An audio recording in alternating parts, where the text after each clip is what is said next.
The Mandalorian Episode 6, The Prisoner, is finally out, and the first takeaway I had was from right at the end of the episode, where cowboy Dave Filoni has put himself in as an X-Wing pilot. There were 3 X-Wing pilots in total. I think the other 2 X-Wing pilots may very well have been 2 other directors of different episodes from this season, but I'm not sure about that. But Dave Filoni is there, front and center. He seems straight away, if you know what he looks like, it is him. And I just sort of shook my head a little bit and thought, well, I guess that's what you can do if you're running things or semi-running things. You can dress up as Red 5 and put yourself in as an X-Wing pilot. A little thing I thought of was Kathleen Kennedy, at least as far as I know, has never put herself in a little cameo role in any of the Star Wars projects she's been overseeing. So she certainly has the power to put herself in a little part somewhere, but unless I'm wrong, I don't believe she has. And that's maybe another indication of the fact that she really doesn't like Star Wars. She has no interest in just being on the screen associated with Star Wars in any way, and maybe that's just further evidence of some of the problems that Disney Star Wars has actually had. So the episode this week, The Prisoner, is all about the Mandalorian being hired by a mercenary group to help a prisoner escape. There was nothing really wrong with that part of the episode, but it did, well, maybe there was something wrong with that part of the episode. It was fairly bland in the scheme of things. I was watching it, the special effects were fine, there was nothing wrong with it. I thought maybe he was going to get betrayed by the people he was working with. I thought maybe they knew that he had the Baby Yoda and they were going to actually try and abduct the Baby Yoda from him. That's not what happened. They did betray him, and then he ended up actually capturing all of them in return and being the only person to get the actual reward. So it didn't quite go the way I thought. But what I did think was interesting was we learned a little bit more about the Mandalorian, and I think we learned a lot more about the Baby Yoda. So the Mandalorian doesn't really like to kill people. We have seen him kill people in the past. We saw him kill a lot of people in Episode 1 when he was first trying to retrieve the Baby Yoda with the IG-11 robots. Here, there was a rebel soldier on board the transport ship. In fact, not a rebel soldier, a Republic soldier. And he didn't want to kill him. Now, he ended up getting killed by the Twi'lek in his crew, but he didn't want to needlessly kill the actual person. He will certainly kill robots, but he doesn't really want to kill sentient beings.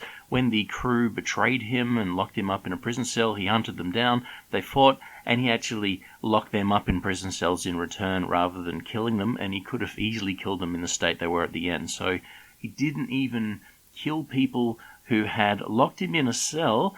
And there were 3 X-Wings, although we don't know at the time it was X-Wings, but there were 3 X-Wings on their way to blow up the ship. So effectively he was getting locked up to die. And in return he locked them up and didn't kill them. So, and the X-Wings were redirected, so there was no death for these people at all. So he was locked up and basically sentenced to death by them, and he just locked up these people in return and didn't kill them. But we get a lot more information about the Baby Yoda in this episode. The Baby Yoda is left on board the Razor Crest with a robot, while the Mandalorian and the other members of the escape crew go on board the ship to get the prisoner. So the Baby Yoda is on board, and there's a robot on board the spaceship.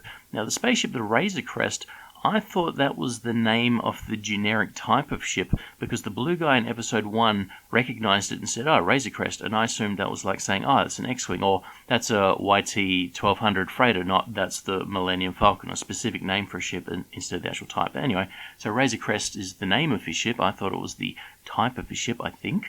But anyway, the robot is on board the Razor Crest with the Baby Yoda, and the robot deciphers one of the messages that the Mandalorian got from Carl Weathers' character and understands that the Baby Yoda is the reason why the Mandalorian's been kicked out of the guild, and obviously there'll be a big bounty to get the Baby Yoda. So it goes to grab the Baby Yoda, but the Baby Yoda seems to understand what's going on, and it plays a bit of hide and seek with it. Now, you could say it's just a toddler and it was playing hide and seek, but I really don't think so. I think that either it can speak and it's decided not to speak so far, or for whatever reason the speech centers of the Yodas don't develop until they're much more mature, but it has the cognizant abilities of something that's a lot older than perhaps I thought this was. I know it's 50 years old, but I was thinking, well, it can just walk. Maybe it's equivalent to a little toddler before it can talk. Well, I think it may be something like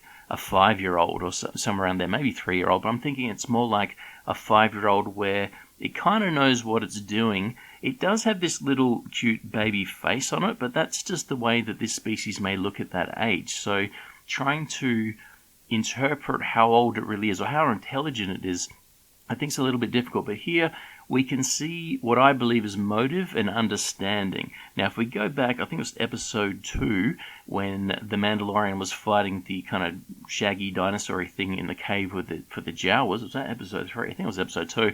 And the Baby Yoda ends up using the Force and, levitates the big monster, and the Mandalorian kills it. And in that moment there, that was where things were very vague as to, well, did it know what's going on? Did it understand it? And if it did know what's going on, why didn't it use the Force earlier when it looked like the big monster was going to charge the Yoda itself? Well, anyway, here it does try to use the Force again. It goes into hiding from the robot. The robot finds it, and it closes its eyes again and puts the hand up, and it knows what it's doing. So this thing isn't just instinctively using the Force like accidentally. It's closing its eyes. It's purposefully doing this. Now, it doesn't happen to do anything at this point in time. The Mandalorian pops up at that second, shoots a robot, and we get a little comedic scene where the Baby Yoda then looks at its hand to see if its hand was responsible for the laser blast. So again, it knows what's going on, or it has a fair understanding of what's going on. So I think the Baby Yoda is a lot more mature than we may be led to believe. And again, calling it Baby Yoda, it's not a baby. And it's not talking, that's true, and again, I believe it's maybe because it's deciding not to talk yet, and maybe that'll be a big reveal and actually can talk, or for whatever reason, this species just can't talk when it is still quite intelligent. So there wasn't really too much else going on in this episode. There wasn't anything I think could hook into the Rise of Skywalker film, which is out next week. The next episode of The Mandalorian is out, I think, Wednesday next week, to not clash with the release of The Rise of Skywalker. There is a lot of speculation about whether or not there'll be something in that episode that will tie into Rise of Skywalker, or vice versa. Maybe something is in Rise of Skywalker that will tie into Episode 8, which will be out after it, which is the last episode this season. Some of the speculation has said that it's the First Order, or maybe not the First Order, it's Palpatine's remnant troops from the Empire trying to abduct the Baby Yoda to be used to resurrect Palpatine, and that would explain why Palpatine's actually in the new movie.